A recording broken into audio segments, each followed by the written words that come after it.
Andy Herman, the aforementioned from the Pack-A-Day podcast. You can check him out. Andy Herman, I'm very proud of you.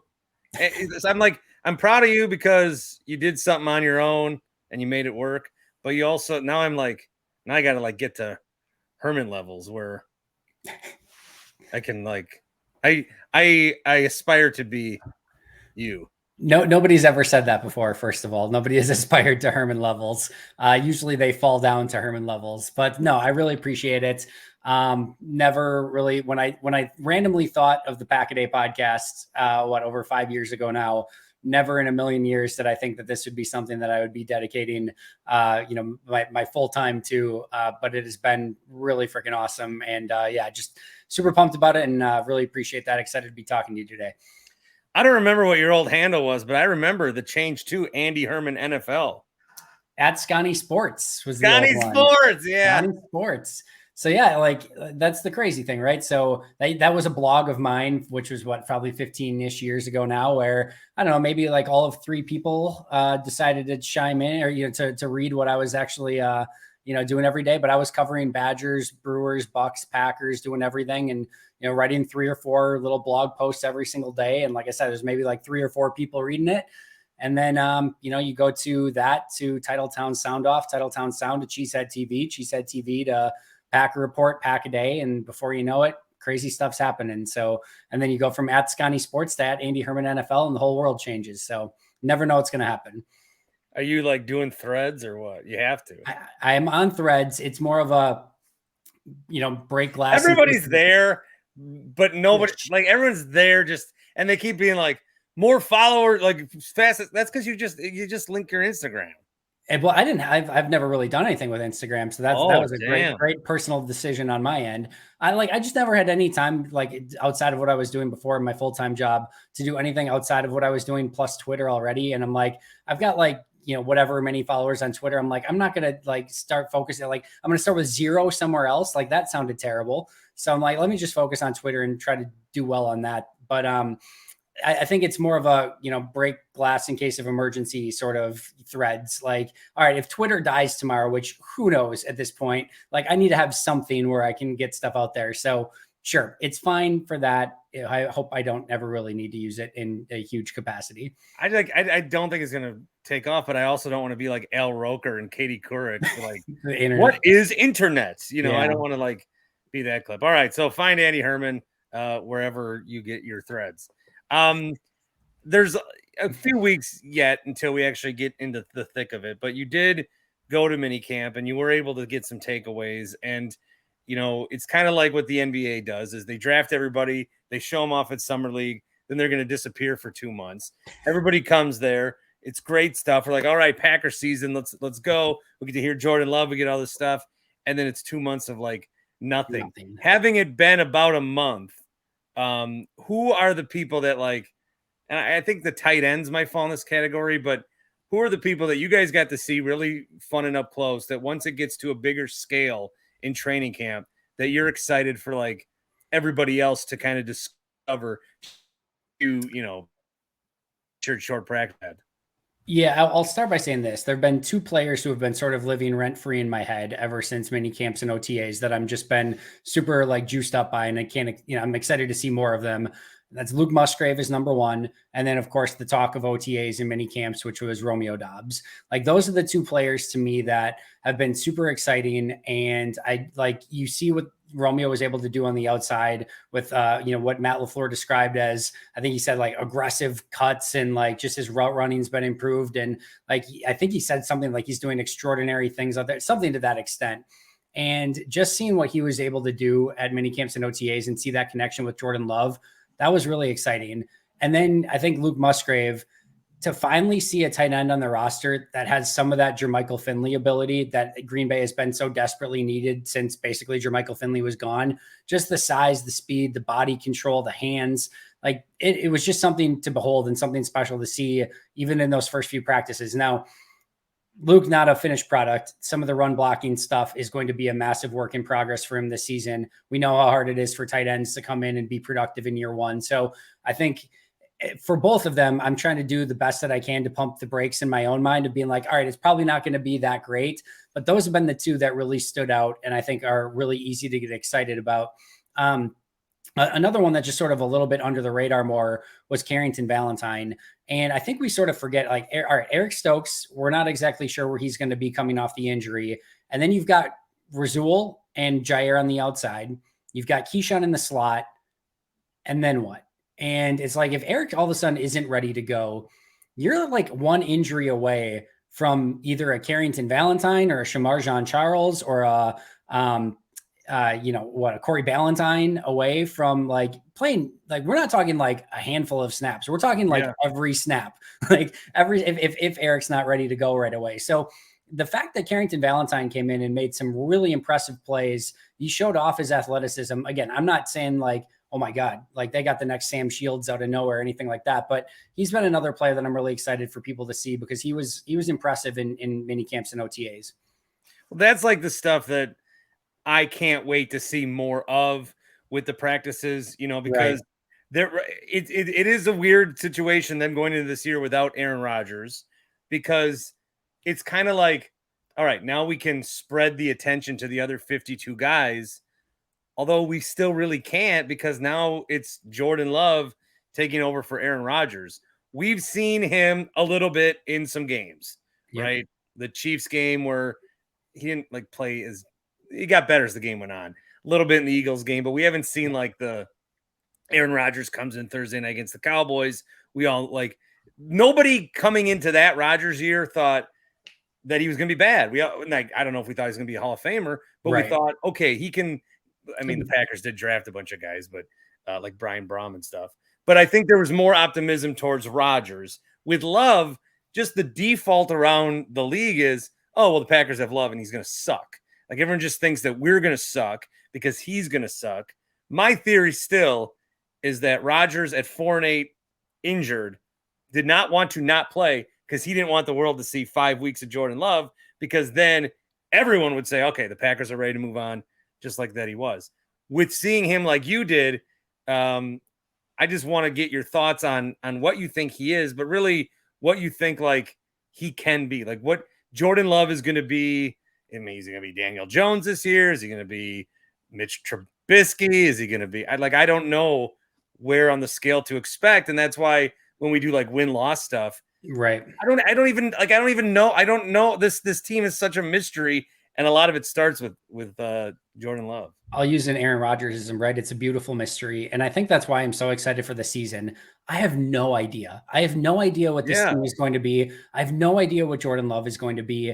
I like to think that like I have like a small inkling of like where this is headed, but like if you told me that like this was like a 3-14 team, like I think that would be very aggressive. But like I like if you told me like 5-6 wins, I think that's within the realm of possibility. I think the high end, I don't know, maybe 10, 11 wins. Like, I think that's maybe within the realm of possibility, like, and more likely something in the middle.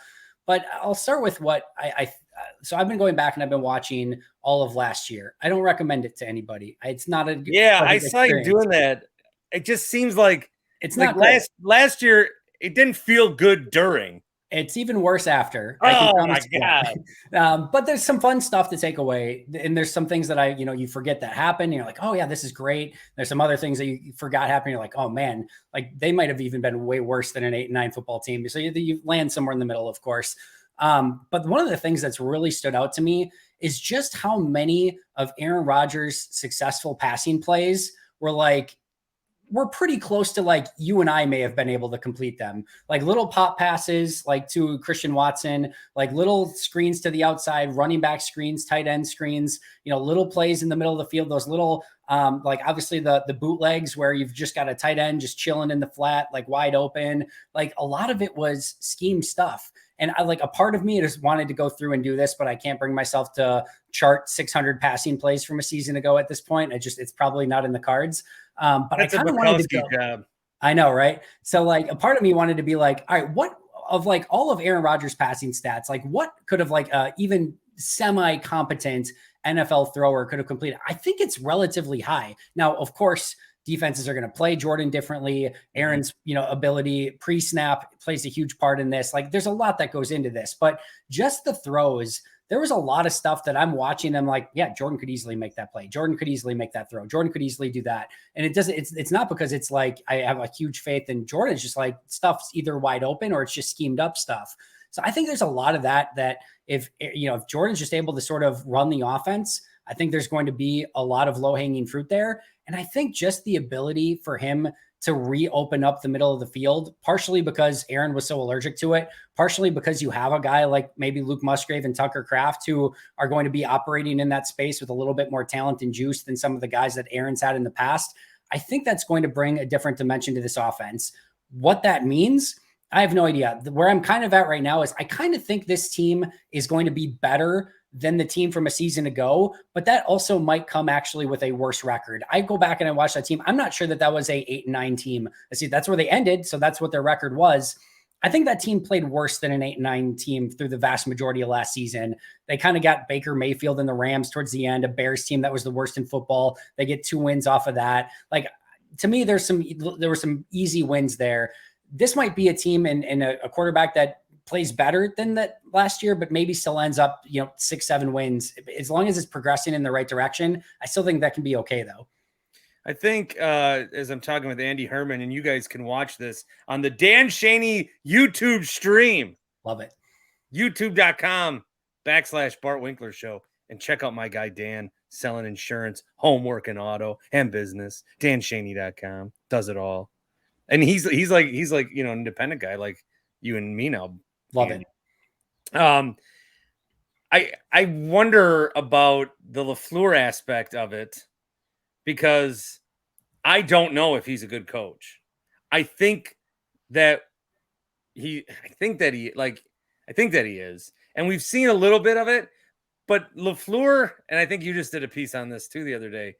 LaFleur seems to be a guy who understands a lot about football and routes, and there's going to be some fun concepts and maybe things that he would have wanted to institute earlier.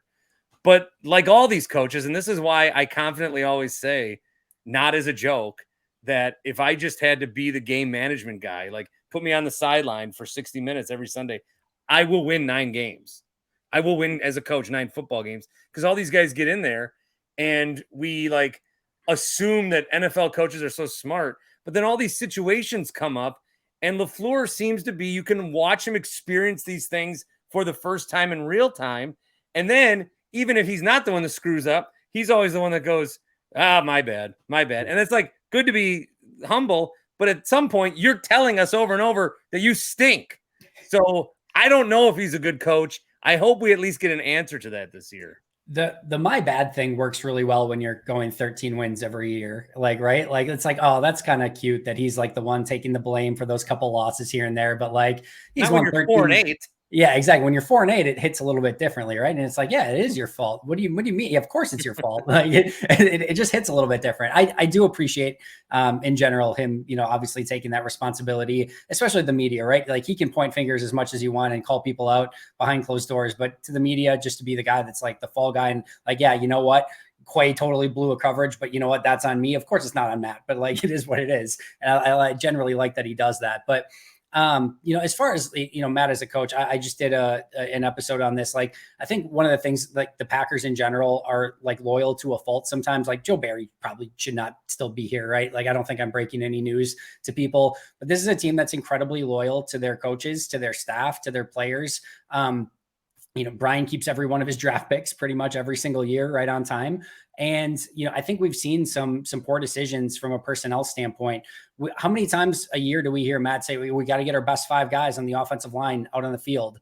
You go back to the divisional round game. I know a lot of people did not, love the fact that they went with Billy Turner at left tackle and Dennis Kelly at right tackle. They thought Yash should have been out there.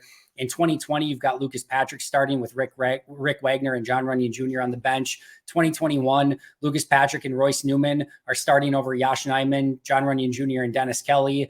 Royce Newman in 2021 played 1,084 snaps, most of those with you guys like Yash, Dennis Kelly, John Runyon Jr. on the bench. In 2022, Royce Newman and Jake Hansen are starting. Zach Tom and Yash Nyman are on the bench. It took forever to get Zach Tom out on the field, which seems egregious. You have Elton start at right tackle when, again, you've got guys like Yash on the bench and other players who could have played that position. You can move, Elton inside, which they eventually do, but it took far too long. In 2019, Lane Taylor starting over Elton Jenkins, probably not a great idea. I think their plan was to split time until Elton took over, but still just get Elton out on the field. You've got Amari Rodgers returning kicks and punts instead of Keyshawn Nixon last year, which is just painful when you go back and watch it. Sammy Watkins sniping snaps from way more talented guys like Romeo Dobbs and Christian Watson, forgetting Aaron Jones, giving end arounds and reverses to Alan Lazard, Rasul Douglas in the slot. Like, we can go on and on. Like, there's just some personnel depth chart decisions where you're just like, in hindsight, these did not age very well. And you just like to see Matt be a little bit more ahead of that than maybe staying loyal. And I think part of it was probably part of it is like part of it's positional coaches and what they want.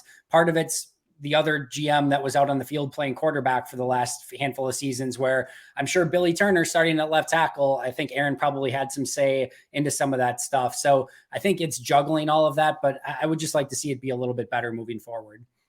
Not having Aaron there, I mean, that's got to be like, I don't know. I've retired from talking about Aaron Rodgers in terms of his personality and all this kind of stuff. And so, like, I don't do it. I'm not talking about the Jets.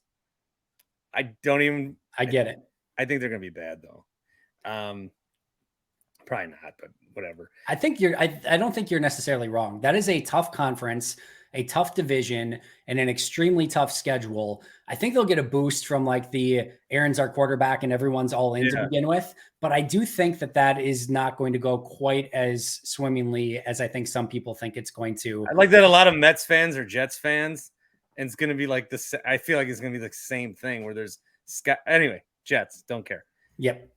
When you're Matt LaFleur, though, and you get hired, you walk in, this is your first job. Yep. For the Green Bay Packers. Like, Vince Lombardi coached this team. Oh, man, Mike McCarthy's thrown up in that jacket. I wish he would have won that game, even though we won.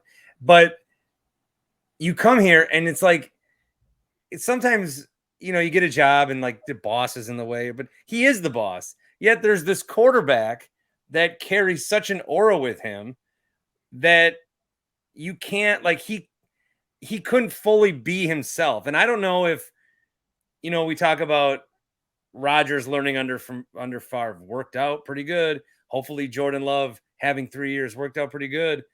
I hope that LaFleur, I hope that the 4 years with Rodgers makes him a better coach and frees him up a little bit. But I also hope that it didn't get him into like bad habits or something. I don't know. You called LaFleur a net positive.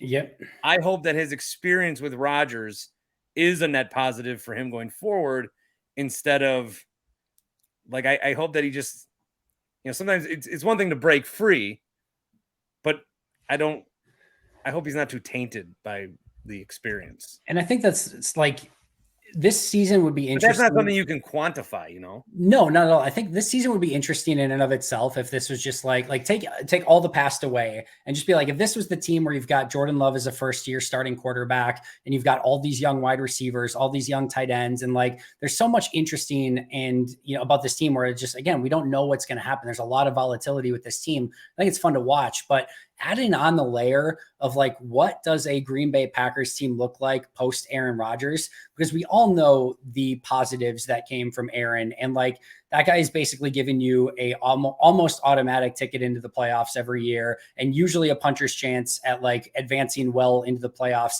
Hasn't always worked out that way, we know, but like you have so much leeway when you've got that guy as your starting quarterback. But there were also some strings attached to it, and I think this franchise is going to feel some of the pains of not having like that automatic ticket, that guy that at any moment could run the table and just be like, all right, I'm better than everyone else, and I'm going to go on like an 8-game win streak basically by myself. That there's going to be pains in that. But I do think that this franchise, this coaching staff, and even some of the players on this team are going to feel a little bit less of that stress and that burden and just some of the things that also came along with Aaron. I look at Josh Myers as an example of this. Like Aaron got after Josh Myers all the time, was yelling at him a lot. And I think part of that, I think Josh just kind of needs to play and not have that kind of like, just like looking over literally looking over your shoulder, being like, oh God, like Aaron's right by, is he going to get mad at me for something I do? I think you could see a guy like Josh Myers just being like, okay, that's gone. Like, I can just go out and play football now. I think that could be a potential net positive. I think Matt LaFleur having the ability, like, he's such a liar, right? Because when he was asked the question of like, what does this offense look like without, Aaron Rodgers, and are you going to be able to run more of your stuff? He's like, what do you mean this has been? Like, no, you're lying. Like, this is going to look a lot different, in my opinion, with no Aaron Rodgers. I think Matt's going to be freed up a little bit. So all of this, what does a Green Bay Packers team look like post Aaron Rodgers is such an interesting, like, just that in and of itself would get me to tune in every single week. But add in all the other stuff on top of this, like, it's just this huge matzo ball of like all this crazy stuff that has happened in this super young team. And we are about to find out a ton about Goody and LaFleur and Jordan Love and everyone in one season. And to me, it's like must watch. I can't wait for it. Oh, I think a lot of people are as excited as they've been in a while. I like to bring up, I worked in a call center for a year and a half selling cable for Charter. It was awful, but this was the paradox that I got in. Why I hated it was because I hated it for a lot of reasons. Sure. But what I hated the most was they would basically air check you. So you'd have a meeting once a week and you'd listen to a call that you did with someone. Yep. It is the worst experience in the world. Because you're listening to yourself, thinking of all these things. So we'd have this meeting and I'd be nervous because I know the day of, those are the calls they're listening to. And they're going to pick one from that day. So I'm very fearful. And I suck all day because I know the judgment's coming. We'd have the meeting. Then I'd go out there and crush it because I knew they weren't listening to those calls, and then I could just be me and do better. So it looks like the meeting works when actually it's just I'm not scared of the meeting. So I think with the case that you brought up, maybe that will help to not. I don't know about like your whole real life career, but I just found like I don't like to be told what to do. so I don't like managing out of fear.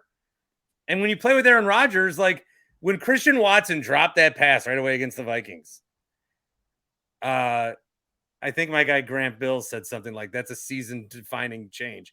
It is. Yeah. The season plays out so different if he catches that ball because of the fear thing. The fact that he bounced back from that and had the season that he did once he got back from injury is like even that much more impressive for Christian Watson because that could have been the moment of the season for him. And the fact that he had 3 touchdown games and like that, like, I was very impressed with his ability ultimately to bounce back. But yeah, talk about just like that was the like harbinger of things to come for the remainder of the season. It felt like we should have known right then of like, oh, that's how this season's going to go. All right, buckle in. But if I were to sit down and rewatch the whole season, that play happens right away. I'm like, there's other content. I got to do something. I'm out of here. The Brewers are on. Get me out of this. Yeah. Get me out of this. Defensively, you talked about a few guys, and I think we'll go there for a second just because I don't know. Like the guys that are putting together this, and I think you've done a little bit too, but showing that it's not just Aaron that left. You know, when Favre left, Aaron took over Favre's team. Yeah. This is, for the most part, like David Bakhtiari's still there flirting with Elon or whatever he's doing.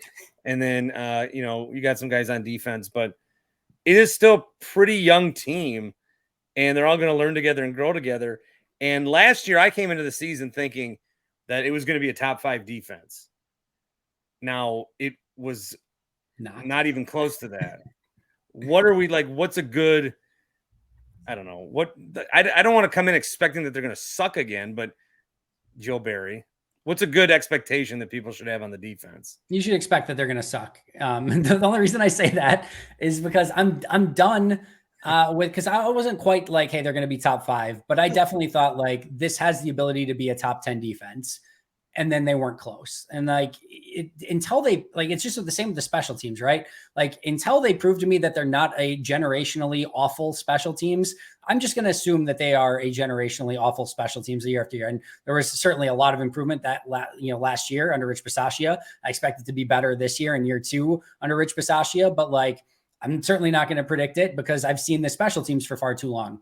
Same thing with defense. Like I know it's like you got to change the defensive coordinator. Like the end of the Dom era, the Mike Patton era, and the Joe Barry era, like there's not a whole ton of difference. Like it's like it feels like we're watching the same thing. It's like Groundhog Day over and over. It doesn't seem to matter who's calling the plays, who's scheming up the scheme, who's the positional coaches. It feels kind of the same year after year after year. And until they prove to me that, hey, look, we are a top 10 defense, I don't believe it. I refuse to believe it. So I think there's things that are maybe trending in the right direction in certain areas. I do expect Jair and Douglas and Keyshawn and eventually getting Eric Stokes back. I think that can be a really good group at corner.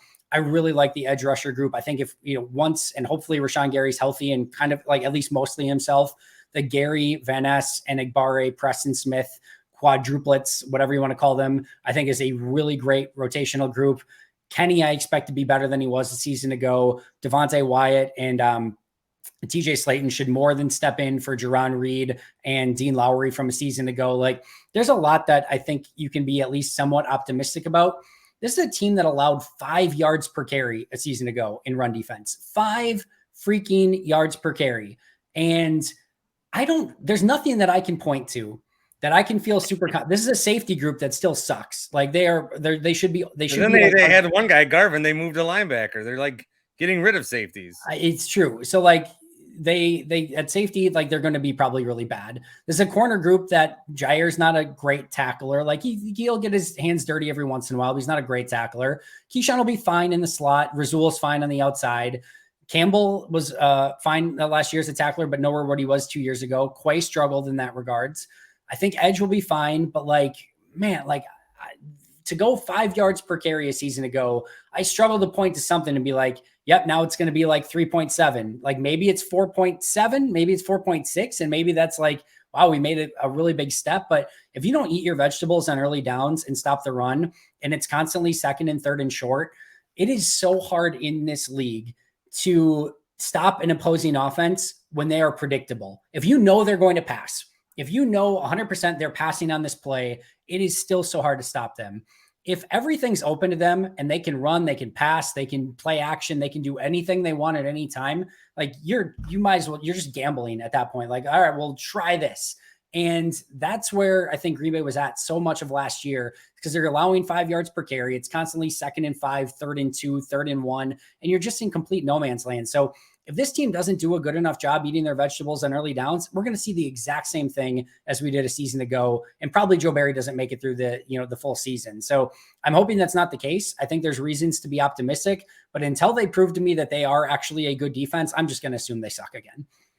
Wrap it up with you. On my last show, Monday's show, I said that the Packers only having 2 championships in 30 years, you can say only, because they were basically born on third base for 30 years and then would always get in a rundown, and some games get thrown out like at the plate in some of these years. Yeah. To use the metaphor. I think why we're all so excited is because, and I don't want to like bring this up again, but I think we're fine. Like the headache from the 2014 hangover is gone. I still think this franchise is still hungover from the 2014 NFC Championship game. I would put it this way. At least I am. It feels like there is a freedom that comes with the lack of expectations for the first time in 30 years. Like for the last 30 years, telling other fan bases that they just don't get it. No, I totally agree. And it feels almost wrong to say. It feels like taboo to say. And it feels like, oh, you guys are just, stuck up because you've had 30 years of Hall of Fame quarterback play. And I get it. I understand how it might sound.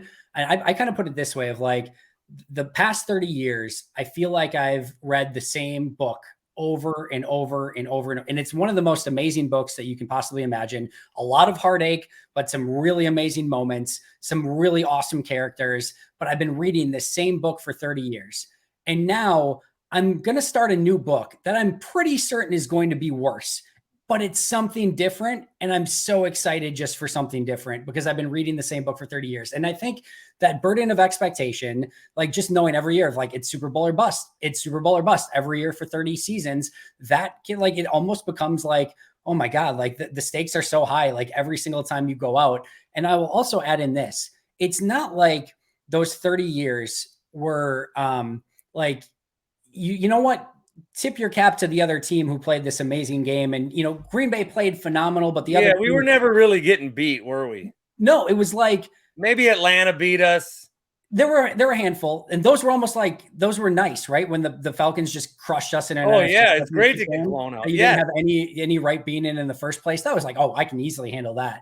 But like the amount of insane daggers to the heart from, we don't even need to talk about them. I don't want to talk about them, but that like punt blocks in the back of the end zone against 49ers, the onside kick, all of it, like 4th and 26. Freddie Mitchell. I still think Julius Peppers is the biggest criminal of them all. There's a lot in that game. The NFC Championship, the Favre to Corey Webster pick, like these are like, it's going to take months to get, and like maybe like you said, even like maybe a decade to get over the NFC Championship game against the Seahawks sort of thing, to the point where like we still aren't totally over it. Like that's not a lot of fun sometimes to have to experience at the end of every season. So I will not trade my 2 Super Bowl wins for like anything. I get it. And you can make a strong argument that outside of the Patriots, the Packers over the past 30 years have still been maybe the most successful franchise, but there has been a lot of pain and expectation and letdowns that have come along with that have made this journey very interesting over the past 30 years. So yes, excited for something new, different, and maybe that lack of expectation this year.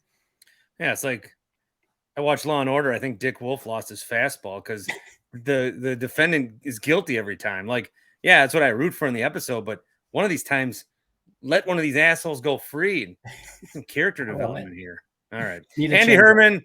I appreciate your time as always. I love what you're doing. The Pack a Day podcast, full time. What a hero you are. What a legend. I appreciate you. Appreciate you as well. Keep killing it. And we definitely have to do this again soon. Thanks, buddy. That's the show. So I'll talk to you tomorrow.